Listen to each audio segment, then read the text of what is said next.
తలవాడి సుబ్రహ్మణ్య స్వామి ఆలయం. ఈ ఆలయాన్ని తెక్కన్ పళని బాలసుబ్రహ్మణ్య ఆలయం అని కూడా పిలుస్తారు. కేరళలోని పాలక్కడ్ జిల్లాలో ఉన్న ఈ ఆలయం విచిత్రమైన సాంప్రదాయంతో ప్రసిద్ధిగాంచింది. ఈ ఆలయం కేరళలోని పాలక్కడ్ జిల్లాలో సుబ్రహ్మణ్యపురంలో ఉంది. అలప్పుజ పట్టణానికి సమీపంలో ఉన్న ఈ ఆలయాన్ని మంచుమురుగన ఆలయంగా కూడా పిలుస్తారు. ఈ ఆలయం సుమారు 300 సంవత్సరాల పురాతనమైనది.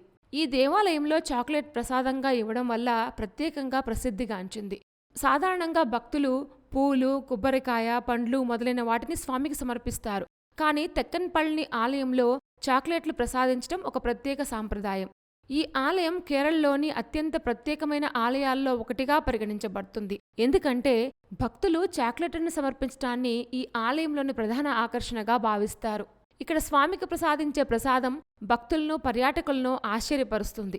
ఇక్కడ భక్తులు మురుగన్కు వివిధ రకాల చాక్లెట్లను నైవేద్యంగా పెడతారు. ఈ చాక్లెట్లనే భక్తులకు చాక్లెట్ ప్రసాదంగా కూడా పంపిణీ చేస్తారు.